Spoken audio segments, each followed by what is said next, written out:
Everyone, welcome to my channel. I am Simran Sahani and आज से मैं आपको पढ़ाना स्टार्ट कराऊंगी इंडियन इकोनॉमिक्स। ओके, तो आज हम क्लास 12th की इंडियन इकोनॉमी की बुक स्टार्ट कर रहे हैं। And if you don't know me, I am Simran and मैंने अपने चैनल पे मैक्रो इकोनॉमिक्स पूरी पढ़ाई हुई है, तो उसका लिंक आपको डिस्क्रिप्शन बॉक्स में मिल जाएगा। There is a playlist of class 12 macroeconomics, you can go and study.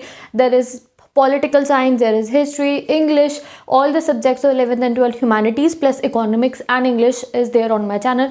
You can go and study. Playlists are given down in the description box. Secondly, अगर आपको इस चैप्टर के economics के या फिर किसी भी सब्जेक्ट के नोट्स चाहिए, like important question answers, summary of the chapters, जो कुछ भी आपको चाहिए, हैंड रिटन चाहिए या फिर टाइप फॉर्मेट में, वो आपको मिलेगा मेरी इंस्टाग्राम आईडी पे। लिंक आपको यहाँ दिख रहा होगा, आई मीन टू से यूजर नेम। तो वहाँ जाके मुझे फॉलो करें and you can get all the study material free of cost. Okay, तो अगर चाहिए तो वहाँ से जाके आप सारा का सारा स्टडी मटेरियल एक्सेस कर सकते हो और यहाँ पे मैं आपको चैप्टर एक्सप्लेन करूँगी। ठीक है, तो स्टार्ट करना है हमें अपना chapter Indian economy on the eve of independence. तो बेसिकली चैप्टर का नाम क्या है? ईव ऑफ इंडिपेंडेंस, यानी कि जिस दिन हमें फ्रीडम मिला उस दिन से हमारी इकोनॉमी कैसी थी। बट हम पढ़ेंगे क्या चैप्टर में कि ब्रिटिशर्स के ज़माने में हमारी इकोनॉमी कैसी थी, हमें इंडिपेंडेंस कब मिला। टेल में इंडिपेंडेंस हमें कब मिला? हमें 15 अगस्त 1947 को इंडिपेंडेंस मिल जाता है। उसके बाद हमारे ऊपर है अपने देश को चलाना। बट उससे पहले क्या हाल था भैया इंडिया का, ये हम जानेंगे इस चैप्टर में। जब वो गोरे आके हमारे पे राज कर रहे थे, Britishers were ruling in India at that time, what was the condition of India. हम पढ़ेंगे हमारा एग्रीकल्चर कैसा था, हम पढ़ेंगे इंडस्ट्रियल सेक्टर कैसा था, फॉरेन ट्रेड कैसा था और कितनी धज्जियां उड़ा रखी थी हमारी ब्रिटिशर्स ने एंड क्या क्या ब्रिटिशर्स हमारे इंडिया में करते थे। तो वो सब कुछ हम इस चैप्टर में पढ़ेंगे। It is very interesting and an easy chapter. Direct notes आपको मिल जाएंगे मेरी जो आईडी है उसके ऊपर। एंड सेकेंडली, जो आपकी बार का पेपर पैटर्न है that is quite change. You are getting an number of MCQs, you know that. तो इसलिए मैं आपको डीप स्टडी कराऊंगी चैप्टर के। Within 30 minutes I complete your chapter. तो let's start the chapter. Deep study होगी, MCQ 1 markers I will be telling you, so keep a notebook with you and these notes are also very important. IG नहीं चलाते तो ये नहीं down, मतलब आप note down कर लो कॉपी में, और जो 1 मार्कर्स में बताऊंगी कीप नोटिंग देम। ठीक है, तो let's start the chapter. The British rule in India lasted for 2 centuries. हमें पता है 2 सेंचुरी तक हमारे पे ब्रिटिशर्स ने राज करा था और हमें फ्रीडम मिल गया था 15 अगस्त को। अब इकोनॉमिक पॉलिसी, इकोनॉमिक्स पढ़े तो सिर्फ इकोनॉमिक पॉलिसी पे हम ध्यान देंगे, सोशल इकोनॉमिक डेवलपमेंट पे ध्यान नहीं, बस इकोनॉमिक डेवलपमेंट पे अभी हम यहाँ पे ध्यान देंगे कि जब ब्रिटिशर्स इंडिया में थे उनकी इकोनॉमिक पॉलिसी कैसी थी। तो when Britishers were in India, how was the economic policy in India. तो एक इसका सीधा साधा आंसर है जो मैं आपको स्टार्टिंग ऑफ द चैप्टर में बता रही हूँ और वो एंड ऑफ द चैप्टर तक we will study. That is a mere supplier of British own flourishing industrial base. तो हम लोग जो थे ना, बस एक सप्लायर थे रॉ मटेरियल के। किसके लिए? जो ब्रिटिशर्स बड़ी बड़ी इंडस्ट्रीज खोल रहे थे अपने यहाँ। ब्रिटिशर्स ने देखो क्या करा, ब्रिटेन है, ब्रिटेन वहाँ पे उन्होंने इंडस्ट्रियल रेवोल्यूशन करा, बड़ी बड़ी इंडस्ट्रीज लगाई, शर्ट बनाने की, कुछ और बनाने की, कोई और गुड्स बनाने की, बड़ी बड़ी इंडस्ट्रीज बनाई। ठीक है, और इंडस्ट्री बनाई है, शर्ट बना रहे हो या फिर आप कोई कुछ भी फाइनल प्रोडक्ट बना रहे हो, तो उसके लिए क्या चाहिए आपको? रॉ मटेरियल की ज़रूरत होती है। ठीक है, मैं एक सिंपल सा एग्जांपल कंसिडर कर रही हूँ, शर्ट। ठीक है, अब शर्ट बनाने के लिए रॉ मटेरियल क्या होगा? कॉटन। ठीक है, तो भाई कॉटन कहाँ से लाएं? तो कॉटन आएगी हमारे इंडिया से। तो यही हाल इन्होंने कर रखा था इंडिया का कि हम एक मर प्रोड्यूसर ऑफ रॉ मटेरियल थे at the time of Britishers. हम कॉटन उगाते थे, हमारे फार्मर कॉटन उगाते थे, कॉटन जाती थी एक्सपोर्ट होके ब्रिटेन बहुत ही सस्ते दामों पे। वहाँ पे ब्रिटिशर्स उसको फैक्ट्री में शर्ट बनाते थे। अब उस शर्ट का वो क्या करते थे, उस शर्ट को ला के इंडिया में बेच देते थे। तो बहुत अच्छा खासा सीन चल रहा था ब्रिटिशर्स का। हमारे से सस्ते में रॉ मटेरियल ले जाते थे और जो इंडस्ट्रियल गुड्स बनते थे फैक्ट्री में वो लाके इंडिया में बेच देते थे। तो हम इनके लिए प्रोड्यूसर और मार्केट यानी कि कंज्यूमर दोनों बन गए थे। तो सिंपली आप समझ रहे हो, बहुत मज़े आ रहे थे हमारे ब्रिटिशर्स के and India was not in a good condition. तो उन्होंने इंडिया को क्या बना रखा था? A mere supplier of Britain's own flourishing industries. इनकी खुद की इंडस्ट्रीज तो इतने ऊंचे लेवल पे जा रही थी, हाई होती जा रही। अब हम आगे चैप्टर में पढ़ाएंगे low level of economic development under colonial rule. तो अब हम डायरेक्ट पॉइंट पे आ गए हैं दैट कॉलोनियल रूल में, यानी ब्रिटिशर्स जब हम पे रूल कर रहे थे उस समय पे हमारे इकोनॉमिक डेवलपमेंट कैसा था? लो था। तो उसको डिटेल स्टडी करेंगे। अब उससे पहले हमें बता दिया है status of Indian economy before Britishers, थोड़ा सा ब्रिटिशर्स से पहले का भी जान लेते हैं कि how can we say that उन्होंने आके हमारी इकोनॉमी डाउन करी। तो उससे पहले का सीन हम पढ़ते हैं कैसा था, यानी कि जब ब्रिटिशर्स नहीं आए थे, ईस्ट इंडिया कंपनी नहीं आई थी, उससे पहले इंडिया कैसे चलता था। हम सबको पता है इंडिया सोने की चिड़िया था। तो लेट्स स्टडी दैट इंडिया उस समय पे कैसा था। तो इंडिया वॉज इंडिपेंडेंट। अब आपको एग्जाम में मल्टीपल चॉइस में और एनी शॉर्ट आंसर्स में क्वेश्चन आ सकता है, what was the status of Indian economy before Britishers. तो आपको बस 3 वर्ड्स लिखने हैं, India was independent, India was self reliant, यानी कि हम आत्मनिर्भर थे। जैसे अभी मोदी जी ने बताया ना, आत्मनिर्भर बनो, वोकल फॉर लोकल, वही चीज़, हम वोकल फॉर लोकल थे, हम आत्मनिर्भर थे।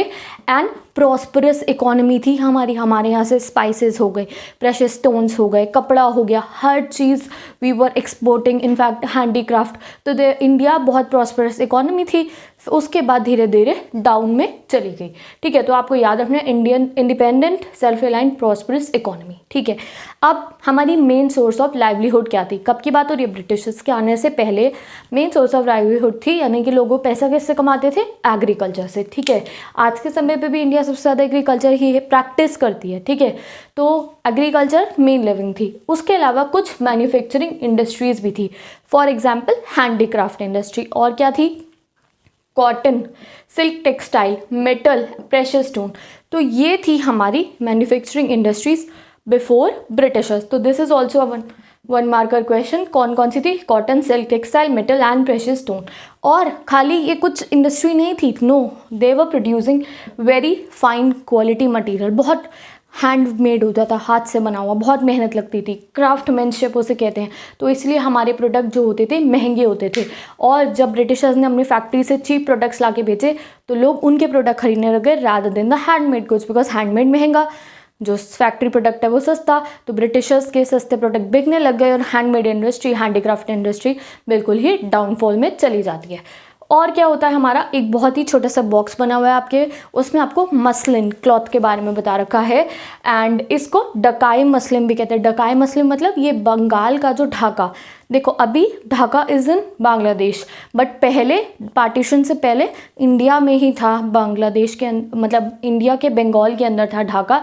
एंड वहाँ का मसलिन क्लॉथ बहुत मशहूर था, मलमल कहते हैं इसको, मलमल का कपड़ा। एंड जब बड़े बड़े ट्रैवलर्स आते थे तो वो पहनते थे उसको, and they used to call it मलमल शाही या फिर मलमल खास, यानी कि रॉयल, बहुत महंगा होता था। And it was only for the royal people, यानी कि राजा महाराजाओं और अमीर लोगों के लिए, एलाइट्स के लिए होता था मलमल खास या फिर मलमल शाही। तो ये 1 मार्कर्स के लिए इंपॉर्टेंट है। आपकी बार क्या है, बीच बीच में से क्वेश्चन दे रखे हैं, तो जस्ट रिमेंबर इट। ठीक है, तो अब हमने पढ़ लिया भाई अच्छा खासा चल रहा था हमारा इंडिया इनके आने से पहले, फिर आ गई ईस्ट इंडिया हमारी कंपनी। अब जब ब्रिटिशर्स आ गए तो उन्होंने हमारी इकोनॉमिक पॉलिसी कैसी बनाई। Now we will study the objectives and natures of British policy in India. अब ये ज़माना ख़त्म हो गया, ठीक है, बिफोर ब्रिटिशर्स। अब ब्रिटिशर्स इंडिया में एंटर कर गए हैं। अब जैसे हर साल हमारे यहाँ इकोनॉमिक प्लान बनता है, तो नाउ विल स्टडी ब्रिटिशर्स ने क्या इकोनॉमिक प्लान इंडिया के अंदर लगाया था। So let's study about that. Study the economic policy जो ब्रिटिशर्स इंडिया में अपना रहे थे। तो मेन इकोनॉमिक पॉलिसी उनकी क्या थी, प्रोटेक्शन एंड प्रमोशन की। प्रोटेक्ट करना यानी कि संभालना, एंड प्रमोट करना यानी कि बढ़ावा देना। अब किसको प्रोटेक्ट और प्रमोट कर रहे थे, ये किसको कर रहे थे, पता है किसे कर रहे थे, अपनी होमलैंड कंट्री को, यानी कि इंडिया में आए और इन्होंने क्या करा, इंडिया में रह के ब्रिटेन को आगे बढ़ाया, ब्रिटेन को प्रमोट करा, ब्रिटेन को प्रोटेक्ट करा, यहाँ से सस्ते रॉ मटेरियल भेजते, वहाँ से सामान ला के यहाँ पे बेचते। तो फुल ऑन इनकी स्ट्रैटेजी क्या थी कि इंडिया को दबाते रहो, ब्रिटेन को ऊपर बढ़ाते रहो। तो this kind of a strategy they were following in India, protection and promotion. तो आपको एग्जाम में लिखने को आएगा objective nature of British policy in India. तो आपको क्या लिखना है अगर 1 मार्कर में आएगा, it was following protection and promotion of the homeland country. Homeland country कौन सी है, ब्रिटिशर्स की होमलैंड कंट्री कौन सी है, ब्रिटेन है। तो ये आपका सीधा साधा 1 मार्कर बन गया। अब वो किस तरीके से फॉलो कर रहे थे, वही जो मैं तुम्हें स्टार्टिंग ऑफ द चैप्टर में पढ़ा चुकी हूँ। Supplier of raw material for British industries India कि में उन्होंने क्या करा, इंडिया को एक सप्लाइंग बेस बना दिया। हम रॉ मटेरियल पहुंचाते थे, supplier of raw material. And second क्या करा इन्होंने, अ बिग मार्केट और consumer for finished industrial product. हम क्या बन गए थे, बिग मार्केट बन गए थे। इतनी पॉपुलेशन है इंडिया की तो तब से ही ज़्यादा है, कोई कम थोड़ी है। हम एक कंज्यूमर बेस बन गए थे, फैक्ट्री के इंडस्ट्री के बड़े बड़े प्रोडक्ट बन के आते थे सस्ते रेटों पे, यहाँ पे बिक जाते थे। हमारे लिए वो सस्ते क्यों थे, क्योंकि हैंडमेड हमें महंगा लगता था। तो वो लोग उसने खरीदना शुरू कर दिया लोगों ने उसको। एंड रॉ मटेरियल तो वहाँ से सस्ता सा लेके जा ही रहे थे वो इन लोग इंडिया से। तो this was the whole strategy of Britishers in India. Secondly, इन्होंने कभी इंडिया की पर कैपिटा इनकम को कैलकुलेट करने की कोशिश ही नहीं करी। यही नहीं जाना इंडिया का जीडीपी कितना है, लोग कितना कमा रहे हैं। बट येस, कुछ इंडियन इकोनॉमिस्ट जो थे उन्होंने ट्राई करा। उन 5 का नाम आपको बहुत अच्छे से याद रखना है, लेट्स स्टडी। तो Dadabhai Naoroji, William Digby, R C. Desai, Findlay Shirras and V K R V. Rao. R C. Desai is the 5th one, okay. And ये दोनों V K R V. Rao and R C. Desai, अभी अगर हम 20th सेंचुरी का देखें अपना, तो बहुत ज़्यादा जो इनके स्टेट्स थे, जो इनका निकल के आया था, वो बहुत इंपॉर्टेंट रोल प्ले करा था। तो एट दी होल अगर हम देखें तो इंडिया के अंदर first half of 20th century के अंदर 2% से भी कम ग्रोथ थी। एंड अगर हम growth of per capita output देखें तो इट वॉज ओनली 0.5%। तो बहुत ही लो ग्रेड था इंडिया का। And there was no development at all in India. तो यहाँ पे हमारा objective and nature of British policy complete हो गया है। They were following promotion and protection of their homeland country. India को एक mere supplier of raw material and a big consumer of the final products of industrial goods बन चुकी थी India. And let's see आगे हमारे agriculture sector का क्या हाल था during British period, and then we will study industrial sector का क्या हाल था during the British period. So with status of Indian agriculture during the British rule, agriculture की क्या हालत थी। तो देखो, इंडियन इकोनॉमी में जो primary India was agrarian economy. Agrarian economy मतलब इंडिया में 85% जो लोग थे वो एग्रीकल्चर प्रैक्टिस करके अपने घर का खर्चा चलाते थे। Their livelihood was through agriculture. ठीक है, तो भैया एग्रीकल्चर प्रैक्टिस हो रहा है तो अच्छा खासा होना चाहिए ना एग्रीकल्चर। जब सब लोग ही एग्रीकल्चर कर रहे हैं तो उसमें प्रोडक्टिविटी होनी चाहिए, बहुत प्रोडक्टिविटी होनी चाहिए, बहुत ज़्यादा हमें सब कुछ निकल कर आना चाहिए, प्रोडक्ट हमारा प्रॉफिट होना चाहिए हमें। बट ऐसा कुछ नहीं था, सब लोग एग्रीकल्चर को फॉलो करते, बट स्टिल एग्रीकल्चर वो स्टैग्नेट था, रुका हुआ था। एंड लो प्रोडक्टिविटी, यानी कि प्रोडक्टिविटी बहुत लो थी, हमारा जो आउटपुट निकल के आता था वो बहुत कम था। अब ऐसा क्यों था, लेट्स स्टडी।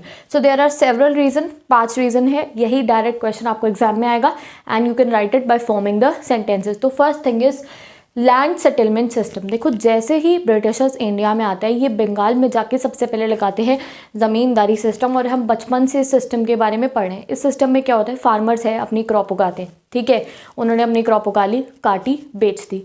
अब आता है उनके घर में ज़मींदार, क्या मांगने, रेवेन्यू मांगने, कि भैया रेवेन्यू दो, मैं तुमसे जो भी प्रॉफिट तुम्हें हुआ है उसका कुछ परसेंट लेने आऊँ। और वो परसेंट काफ़ी होता था। अब बेचारा फार्मर, कभी कभी ऐसा होता था कि फार्मर की क्रॉप फेल हो गई, मान लो क्रॉप फेल हो गई, तो अब भैया वो रेवेन्यू कहाँ से दे। तो देयर वाज अ, मतलब आप कह सकते हो ज़बरदस्ती फार्मर को रेवेन्यू देना होता था। और ज़मींदार का काम क्या था कि उससे आके रेवेन्यू कलेक्ट करना है। ज़मींदार बिल्कुल भी अच्छे से बिहेव नहीं करते थे फार्मर्स के साथ, कोई सिंपैथी नहीं थी कि भैया कोई फार्मर है उसकी क्रॉप ख़राब हो गई, जल गई, ख़राब हो गई, कुछ भी हो गया तो भाई इससे अब की बार नहीं लेता रेवेन्यू, अगली बार ले लूँगा। बट नहीं, अगर कोई फेल हो जाता था रेवेन्यू देने में तो उसकी ज़मीन हड़प ली जाती थी। तो this kind of a system was the ज़मींदारी system. बहुत ही ज़्यादा एक्सप्लॉयटेशन वर्ड यूज़ करना आप एग्जाम में होता था सारे फार्मर्स का, पीजेंट्स का, टेनेंट्स का और शेयर क्रॉपर्स का इन द ज़मींदारी सिस्टम। ठीक है, तो जो ज़मींदार होते थे उन्हें सिर्फ और सिर्फ मतलब होता था अपने rent collect, rent, profit, revenue.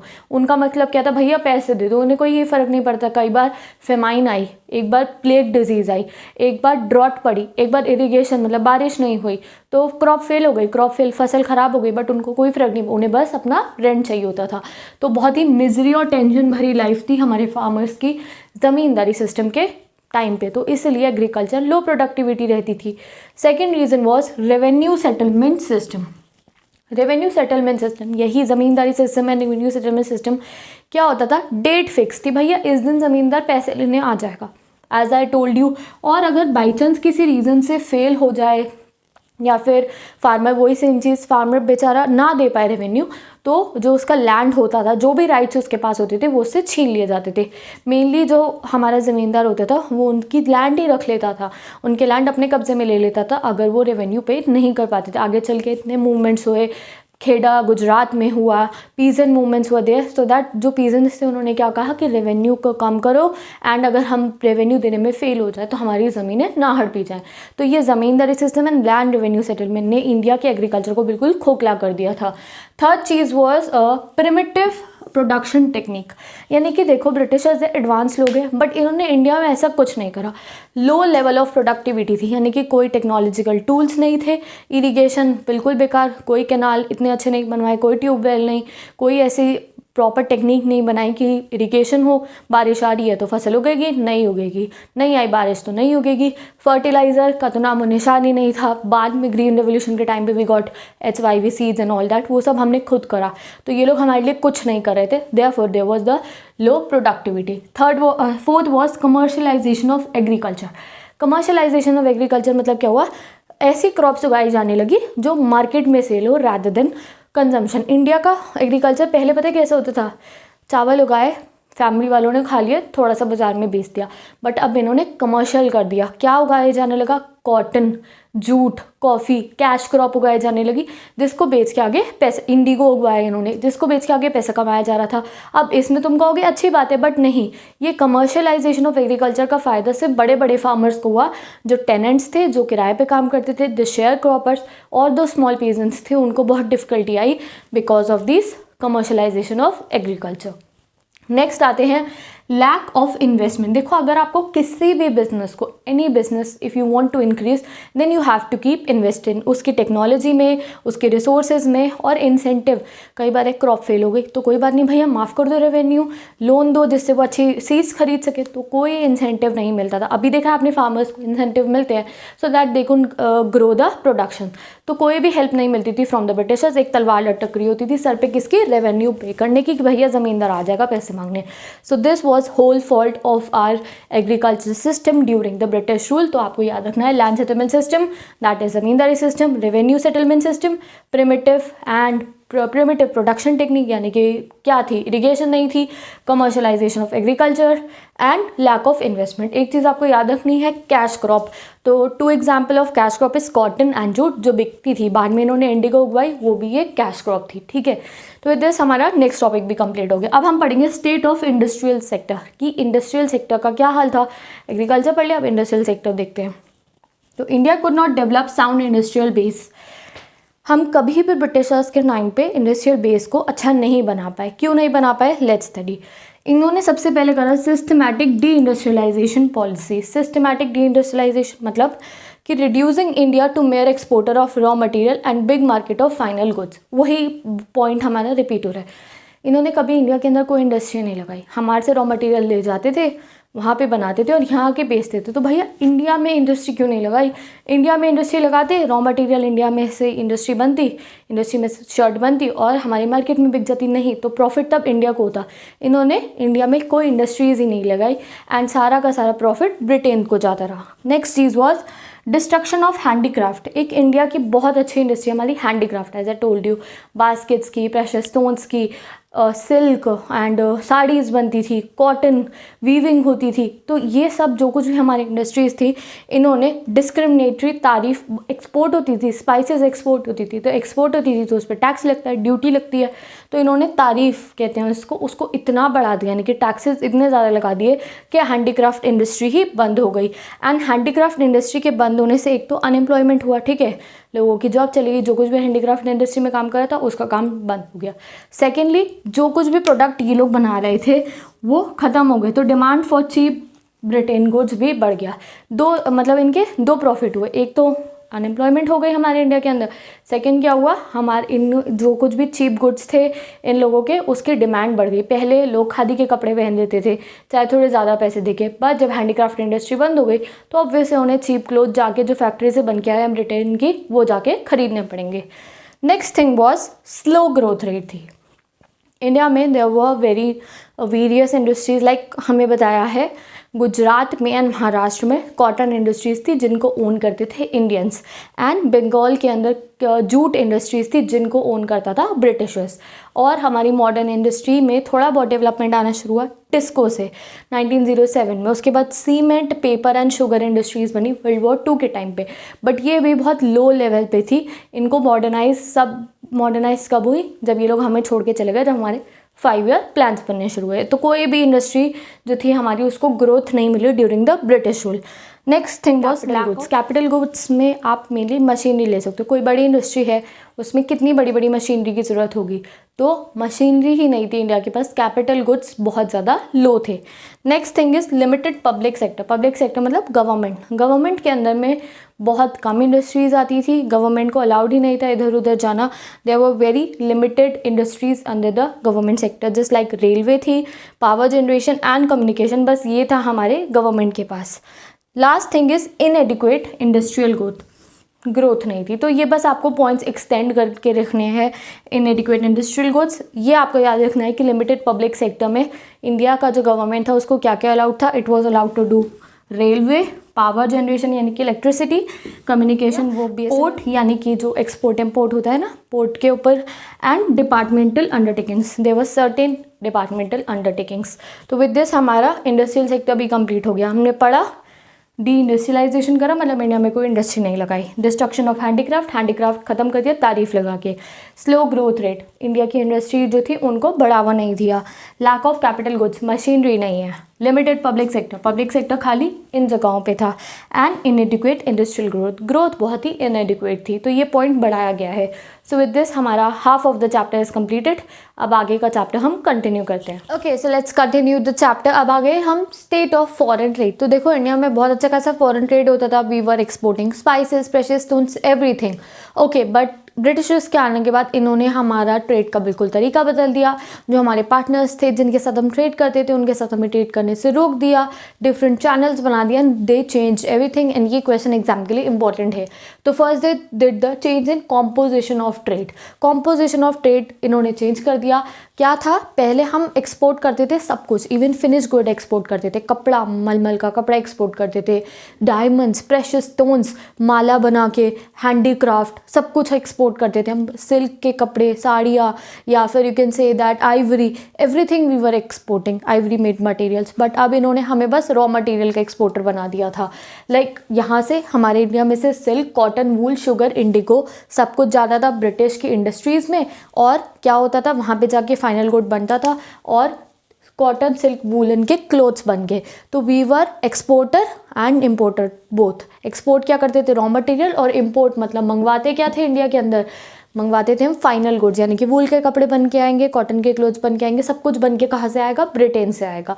And कुछ कैपिटल गुड्स बनाते थे, लाइट कैपिटल गुड्स, यानी कि छोटी छोटी मशीन, जैसे आप मान लो रेडियो हो गया, यानी कि टीवी हो गया, कुछ भी, टोस्टर हो गया, छोटी छोटी जो हमारी लाइट मशीनरी थी वो भी हम क्या करवाते थे, इम्पोर्ट मतलब मंगवाते थे ब्रिटिशर्स से। ठीक है, तो कॉम्पोजिशन ऑफ ट्रेड ही बदल दिया इन्होंने हमारा। Next was change in direction of trade. इन्होंने मोनोपोली यानी कि पूरा कंट्रोल जकड़ के बैठ गए इंडिया के ट्रेड को, एक्सपोर्ट एंड इम्पोर्ट को। हाफ ऑफ द ट्रेड यानी कि जितना फॉरेन ट्रेड हमारा होता था उसका 0.5% होता था हमारा ब्रिटेन खुद के साथ, इनके साथ, और बाकी हाफ जो होता था it was with China, Sri Lanka जिसको सिलोन कहते थे उस समय पे, and Persia that is Iran. उससे पहले हम हर एक कंट्री के साथ ट्रेड करते थे, ओमान ले लो, येमन ले लो, हर एक कंट्री। बट अब बस हम China, Sri Lanka, Persia and Britain, इसके अलावा किसी से हमारा ट्रेड ही नहीं होता था। और बस क्या, वो रॉ मटेरियल वाली सीन बार बार रिपीट होगा। Next, change in volume of trade. पहले ठीक है कम रॉ मटेरियल पहुंचा पाते थे, ये क्यों, क्योंकि ट्रांसपोर्ट का इतना खर्चा होता था, भैया ब्रिटेन तक सामान ले जाना आसान है नहीं। बट जब स्विस कैनाल खुला इन 1869, स्विस कैनाल क्या था, रास्ता निकल के आ गया था साउथ अफ्रीका से यूँ इंडिया के अंदर तक आने का, बहुत आराम से सी लेन में यानी कि शिप के थ्रू आ सकते थे। तो जब वो रास्ता खुल गया तो ट्रांसपोर्ट की कॉस्ट कम हो गई, एंड इसलिए ये इंडिया के मार्केट को ईजिली एक्सेस करने लगे। अब आराम से ये लोग शिप में बैठ के, जिससे हम वाइकिंग्स देखते हैं ना, नए नए रास्ते खुल के आ जाते थे, हमने गेम ऑफ थ्रोन्स में देखा, वो शिप पे निकलते हैं कि नए नए रास्ते खोजने के लिए। तो वैसे ही जब स्विस कैनाल का रास्ता मिल गया तो they can access the Indian market very easily. तो अब क्या करा इन्होंने, और जोरों शोरों से लग गए इंडिया में, क्या एक्सपोर्ट करते थे रॉ मटेरियल, फाइनल गुड आके बेचते थे। तो इन्होंने वॉल्यूम ऑफ ट्रेड भी बढ़ा दिया। वॉल्यूम मतलब क्या होता है, मतलब कि और ज़्यादा लेवल पे करने लगे। And last but not the least, change in structure of trade. Structure of trade इन्होंने हमारा चेंज कर दिया। क्या होता था, वही बात देखो, it is repeating again and again. We became the exporter of raw material. जब हमने रॉ मटेरियल एक्सपोर्ट करा तो उस पर इंडिया पे क्या इफेक्ट पड़ा, हमारे यहाँ स्कैरसिटी मतलब क्या होता है इकोनॉमिक्स में, स्कैरसिटी मतलब होता है, आपने 11th में पढ़ा होगा माइक्रो में, किसी भी चीज़ की कमी हो जाना। किस चीज़ की कमी हो गई, हमारे एसेंशियल कमोडिटीज़ की। हम सारा ग्रेन जो होता था, रॉ मटेरियल, कॉटन सीड्स हो गए, जूट सीड्स हो गए आपके, या जितना भी रॉ मटेरियल होता था ज़्यादा से ज़्यादा ये लोग एक्सपोर्ट कर रहे थे, इसलिए इंडिया के पास फूड ग्रेन की शॉर्टेज हो गई, केरोसिन ऑयल की शॉर्टेज हो गई एंड क्लॉथ की। तो this is a one marker that जब सब कुछ भैया रॉ मटेरियल इंपोर्ट कर दोगे तो एसेंशियल गुड्स की कमी तो हो जाएगी, जो रोज़ घर की चीज़ें होती है, सामान होता है उसकी। केरोसिन ऑयल बनाने के लिए जो चीज़ें चाहिए होती थी, ग्राउंड नट से बनता है, अलग अलग नट से बनता है, या फिर जो रिफाइंड ऑयल हो गया, जो भी ऑयल्स बनाने की चीज़ें होती थी वो हमारे को कम पड़ने लगी। क्लॉथ बनाने के लिए हमारे पास खुद के पास कॉटन होता ही नहीं था, कैसे बनाएंगे हम लोग। फूड ग्रेन्स की कमी होने लगी, सब ये लोग एक्सपोर्ट कर रहे थे। और चलो ठीक है भैया कर लो एक्सपोर्ट। अभी अगर आप कुछ एक्सपोर्ट करते हो तो पैसा कमाते हो ना, क्या गोल्ड सिल्वर मिलता है, डॉलर मिलते हैं। बट क्या होता था उस समय पे, हम एक्सपोर्ट तो कर रहे थे बट इन रिटर्न में हमें गोल्ड और सिल्वर नहीं मिलता था। यानी कि हमारे से सामान ले तो जाते थे बट हमें पेमेंट नहीं करते थे। क्या कहते थे कि वो जो कुछ भी हमारा बिल बनता है, जैसे कि इंडिया से इतना सब कुछ गया है तो उसके बिल की जितना भी अमाउंट होता था वो कहते थे वो हमने खर्च कर दिया। किस चीज़ों में खर्च कर दिया? To meet the expenses of war में खर्च कर दिया। इम्पोर्ट ऑफ विजिबल आइटम्स, यानी कि जो हमने इनसे इंपोर्ट कराए होते थे ना कपड़े शपड़े, उनमें लग गया है। या फिर payment of expenses of British officers, यानी कि जो ब्रिटिश के जितने भी ऑफिसर बड़ी बड़ी बिल्डिंग में हमारे यहाँ पे काम कर रहे थे, उनकी पेमेंट में, उनकी सैलरीज देने में वो पैसा खर्च हो गया। यानी कि जो कुछ भी ये हमारे से कॉटन लेके जा रहे हैं तो कॉटन का जो पैसा हमें मिलना था वो हमें नहीं मिलता था, कहते थे वो खर्च हो गया, वॉर में खर्च हो गया, जो आपने सामान मंगाया उसमें खर्च हो गया, या फिर जो हमारे एम्प्लॉयज़ तुम्हारे इंडिया में काम कर रहे हैं उनको सैलरी नहीं दोगे, उससे हमने उनको सैलरी दे दी। So this was the whole scene of our international trade. अब पढ़ेंगे हम हमारा डेमोग्राफिक स्ट्रक्चर मतलब पॉपुलेशन कैसी थी, लिटरेसी लेवल, ज्योग्राफिकल टर्म्स पढ़ेंगे। फिर ऑक्यूपेशनल स्ट्रक्चर यानी कि agriculture sector, manufacturing sector and service sector, tertiary sector में कितने लोग इन्वॉल्व थे। देन विल स्टडी द कुछ अच्छे काम जो इन्होंने इंडिया में आके करे थे। ओके, तो अब आते हैं डेमोग्राफिक स्ट्रक्चर ऑफ इंडिया पे, यानी कि पॉपुलेशन लेवल कहता था। तो फर्स्ट टाइम इंडिया का सेंसस जो हुआ था ब्रिटिशर्स के अंडर में हुआ था इन 1881, वन मार्कर है लिख लो। तो उससे पता चला इंडिया की अनइवन ग्रोथ है। हम लोग एक डेमोग्राफिक ट्रांजिशन स्टेज में थे। ये ज्योग्राफी की एक पूरी एक स्टेज है, थ्योरी है जो हमें पढ़नी पड़ती है ज्योग्राफी में, बट मैं आपको नहीं पढ़ाऊंगी। इसमें क्या होता है, 3 स्टेजेस होती है। एक स्टेज में बर्थ रेट, डेथ रेट दोनों लो होते हैं, एक में थोड़ा डेथ रेट कम होता है और एक में पॉपुलेशन एक्सप्लोड हो जाती है। तो इस टाइप की ये थ्योरी है, वो तुम्हें नहीं पढ़नी है। तुम्हें बस ये ध्यान रखना है कि 1921 से पहले हम फर्स्ट स्टेज में थे एंड 1921 के बाद से हम सेकंड स्टेज में एंटर कर गए। तो इसलिए 1921 को क्या बोला जाता है, the year of great divide. 2 आपके 1 मार्कर आ गया। पहला सेंसस कब हुआ and what is the year of great divide. Great divide कौन सा? 1921, बिकॉज उससे पहले फर्स्ट स्टेज में थे, उसके बाद हम सेकंड स्टेज में आ गए। तो this you have to remember. अब जो सोशल डेवलपमेंट की बात करी जाए, तो बहुत लो थी। लिटरेसी लेवल यानी कि कितने लोग पढ़े लिखे थे, तो ओनली 16% इन टोटल। और फीमेल लिटरेसी देखो तो ओनली 7%। लिख लो भैया अपनी कॉपी में, डायरेक्ट लर्न इट। 1 मार्कर में, लॉन्ग क्वेश्चन में, हर एक में आपके काम आएगा। नेक्स्ट, पब्लिक हेल्थ फैसिलिटी बिल्कुल लो थी। हॉस्पिटल नहीं है, स्कूल नहीं है, कुछ भी नहीं था। वाटर एंड एयरबोर्न डिजीजेज बहुत ज़्यादा थी। फेमाइन आए, प्लेग आए और बहुत ज़्यादा दिक्कत होती थी इंडिया के लोगों को। नेक्स्ट, लाइफ एक्सपेक्टेंसी मतलब नॉर्मली लोग कितने समय तक जिंदा रहते हैं, जैसे कि अभी 68 69 में लोग, उसके बाद लाइफ एक्सपेक्टेंसी, उसके बाद लोग मर जाते हैं ऑन एन एवरेज पूरे इंडिया का निकाले तो। बट उस समय पे 44 ईयर्स था, यानी कि हद जो एडल्ट थे, यानी कि जो इंसान होता है वो 44 ईयर्स के बाद मोस्टली मर जाते थे। तो बहुत कम है ये life expectancy rate. Next is poverty was prevalent, बहुत अच्छी खासी पॉवर्टी थी इंडिया के अंदर। तो ये इंडिया का डेमोग्राफिक स्ट्रक्चर हो गया। और मोर्टिलिटी रेट, देखो मोर्टिलिटी रेट क्या होता है, it's death rate only, confuse मत हुआ करो। यानी कि डेथ रेट बहुत ज़्यादा था भैया, 44 के होकर मर गए तो क्या जिंदगी तो जी नहीं, मर ही गए, ठीक है। तो डेथ रेट बहुत ज़्यादा था। और इन्फेंट मोर्टेलिटी रेट मतलब कि छोटे बच्चे, यानी कि जो 1 साल यानी कि पैदा होते साल मर जाए या 1 साल के होने से पहले मर जाए, इट वॉज 218 पर 1000, 218 बच्चे मर जाते थे 1000 में से। अभी ये बहुत कम है, ओनली 16 ऐसे कुछ परसेंट है, look at in your book. तो ये सीन था हमारा डेमोग्राफिक स्ट्रक्चर का। अब आते हैं ऑक्यूपेशनल स्ट्रक्चर पे, यानी कि प्राइमरी सेकेंडरी टर्शियरी सेक्टर में कितने लोग इन्वॉल्व थे। तो दिस ऑक्यूपेशनल स्ट्रक्चर की डेफिनेशन क्या है, distribution of working person across different industries and sectors, ठीक है। तो एग्रीकल्चर में 70 to 75% थे, मैन्युफैक्चरिंग में 15% थे, सर्विस सेक्टर में 20% थे। Direct learn it. There was regional variation. Regional मतलब कुछ स्टेट ऐसी थी जहाँ, देखो जिस स्टेट में सेकेंडरी सेक्टर, इंडस्ट्री या फिर कम्युनिकेशन या फिर तो हमारा टर्शियरी सेक्टर चला गया, वो एडवांस हो जाती है। सेकेंडरी टर्शियरी सेक्टर गया तो एडवांस हो गई। एग्रीकल्चर सेक्टर है तो अभी पिछड़ी हुई है, पीछे है। तो उस समय पे रीजनल वेरिएशन था। कर्नाटका, तमिलनाडु, आंध्र प्रदेश, मद्रास प्रोविंस इसको कहते थे, बॉम्बे, महाराष्ट्र, गुजरात के कुछ रीजन्स और वेस्ट बंगाल, ये जो स्टेट्स थी यहाँ पे एग्रीकल्चर कम था, ये एडवांस हो रही थी। बट राजस्थान, पंजाब, उड़ीसा यहाँ पे एग्रीकल्चर पे मेन फोकस था, ये डाउनफॉल में जा रही थी। तो रीजनल वेरिएशन हो गया था, कुछ जो स्टेट्स थी अच्छी खासी चल रही थी, कुछ बिल्कुल ही डाउनफॉल में जा रही थी। तो ये हमारा ऑक्यूपेशनल स्ट्रक्चर हो गया। Now we come to the infrastructure, जो थोड़े बहुत भले काम इन्होंने इंडिया में आके करे थे। तो रोड्स मेनली इन्होंने बनवाई आर्मी के मूवमेंट के लिए और रॉ मटेरियल की मूवमेंट के लिए, कि आराम से जो रॉ मटेरियल है वो रेलवेज़ में लोड हो और धीरे धीरे करके पोर्ट से हमारा ब्रिटेन में चला जाए। ऑल वेदर रोड्स की बहुत शॉर्टेज थी। ऑल वेदर रोड्स मतलब कि पक्की सड़कें, ऐसा ना हो बारिश आए सड़क बह गई। तो बारिशों के समय पे रूरल एरियाज़ गांव में जा ही नहीं सकते थे, एंड अगर कोई नेचुरल डिजास्टर आ गया तो गांव में या फिर रिमोट एरियाज़ में या फिर शहरों में भी रहना मुश्किल हो जाता था। तो रोडवेज इतनी अच्छी नहीं थी। रेलवे 1850 में railway, it is the most important contribution of britishers to India.